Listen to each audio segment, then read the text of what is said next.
Ahora voy a dar derivada direccional, ¿sí? Derivada direccional, que es parte de la unidad 2. Bien. Vamos a considerar una función z. Estos presten mucha atención, porque todos estos enunciados son muy importantes a la hora de rendir el examen. Tienen que saber cuándo es diferenciable, cuándo es derivable, qué condiciones debe cumplir cierta función para que se cumpla algún teorema. Entonces, todos estos enunciados, dice que z está definido en un dominio D y que contiene al punto PXY. Este punto está contenido en el dominio. Entonces, consideramos la función z definida en un dominio D y un punto contenido en ese dominio. Por ese punto trazaremos un vector S, ¿sí? Acá está gráficamente, este es el vector, este sería el punto XY. La función no se grafica acá, estamos en el plano XY, Z estaría arriba, digamos, pero acá estamos trabajando solamente el plano, porque es lo que nos interesa. Y este vector forma con el eje X un ángulo gamma, que se ve claramente acá, ¿sí? Bien, entonces tomemos otro punto, al punto P sub 0, que es el incremento de X y el incremento de Y, y con la misma dirección del vector S. Y esa distancia, ¿sí?, le vamos a denominar incremento de S. Ese incremento de S, ¿sí?,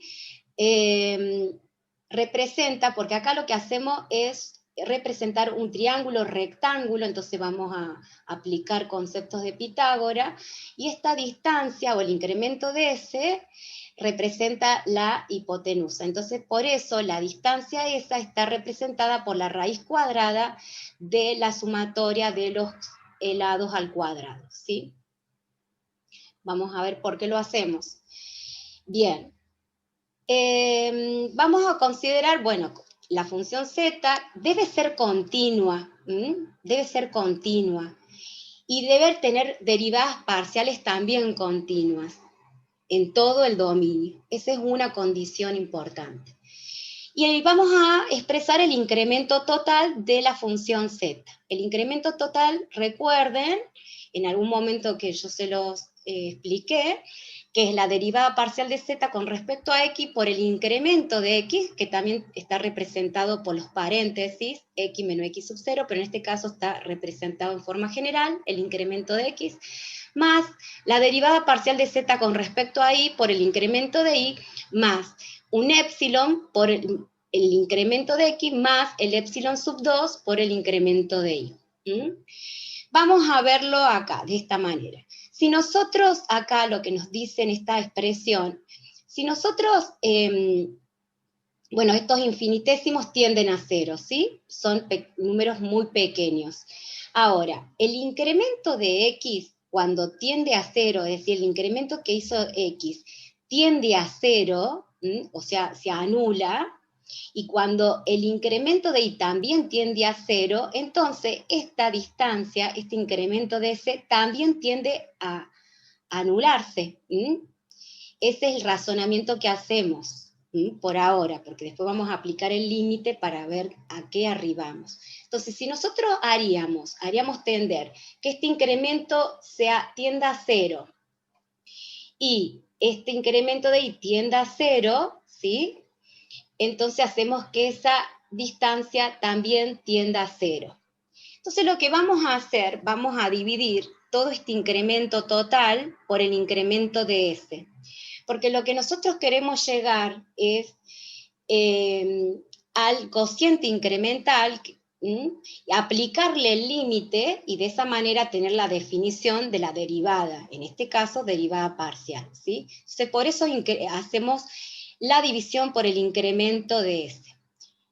Dividimos toda la expresión y nos quedaría la derivada parcial de z con respecto a x por el incremento de x sobre el incremento de S, que esta es la razón o el cociente incremental, más la derivada de z con respecto a y por el incremento de y sobre el incremento de S, más el épsilon multiplicado por la otra razón, más el otro épsilon, que hace referencia a otra variable, por el incremento, por la razón o el cociente incremental. Bien.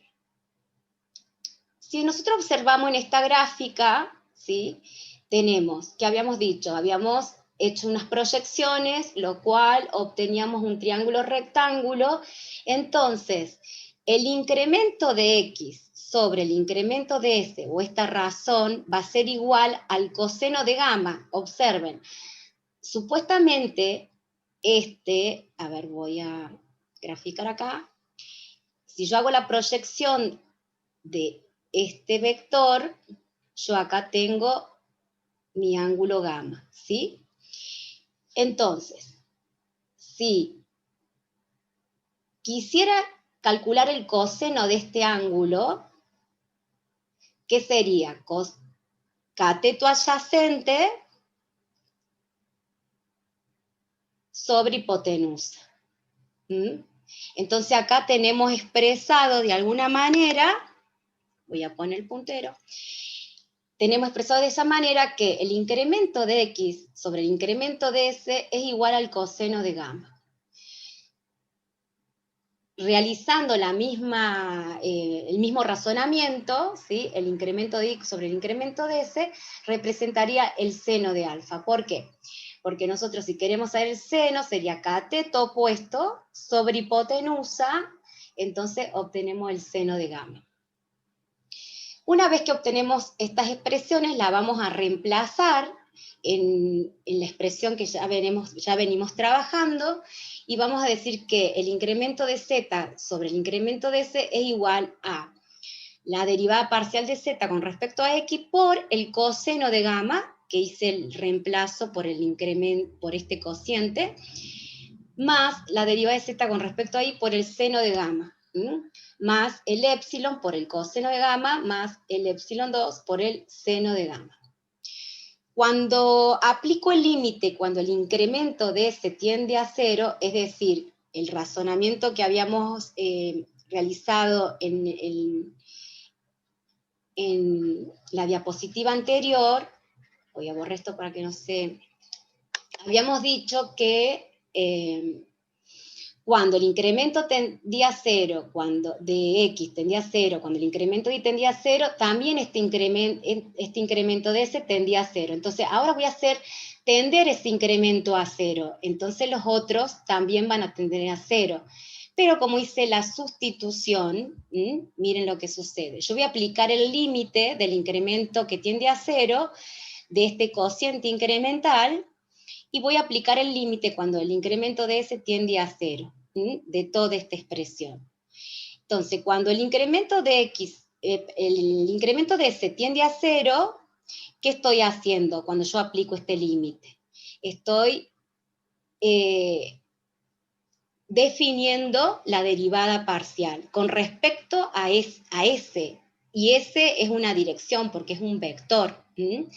Entonces yo lo que voy a obtener cuando aplico el incremento de S, cuando tiende a 0 a esta expresión, voy a obtener, ¿sí?, la derivada parcial de Z con respecto a S igual a la derivada de Z con respecto a Y, con respecto a X, por el coseno de gamma, más la derivada parcial de Z con respecto a Y por el seno de gamma. Estas expresiones que ven acá es las diferentes maneras que pueden encontrar en diferentes bibliografías, ¿sí? Y esta acotación, que conociendo las derivadas parciales, resulta fácil hallar la derivada de cualquier dirección. Nosotros hablamos de la derivada con respecto a S como en forma general, ¿sí? Pero puede ser con respecto a cualquier dirección. Entonces, sabiendo que la función es continua, admite derivadas parciales, las conocemos, podemos calcular cualquier derivada direccional o a cualquier dirección. Bueno, esto todo fue la demostración, cómo llegamos a esta expresión con la que ustedes trabajan. Esta es una demostración analítica que, si bien en los exámenes de la base de datos no se evalúa, en los coloquios suelen preguntar, no que le hagan el desarrollo, pero sí preguntar algún concepto de estas demostraciones, ¿sí? Bien, ahora vamos a demostrar que las derivadas parciales son casos particulares de la derivada direccional. Es decir, que el tema nuestro global general de derivadas es la derivada direccional, porque nosotros estamos trabajando con campos escalares, es decir, funciones que tienen dos variables independientes. Entonces, gráficamente están en el espacio, y una característica de trabajar en el espacio es que estas figuras tienen movimiento, o sea que vos te podés dirigir a cualquier dirección. Entonces, nuestra derivada es una derivada direccional, ¿sí? Todas las derivadas que vemos son derivadas direccionales. Pero partimos el tema desde lo particular y después vamos a lo general. Nosotros empezamos a ver esta unidad partiendo de las derivadas parciales, y en realidad ya estábamos trabajando con derivadas direccionales.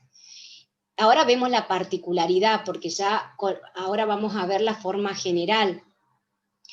Cuando las derivadas parciales tienen la característica de tener la dirección de los ejes, ¿sí? En este caso, tiene la dirección del eje de las X, ¿ve? Acá tiene el eje de las X, tiene esa dirección. Y en este caso, tiene la dirección del eje de la Y. Acá ven el eje de la Y, tiene esa dirección. Cuando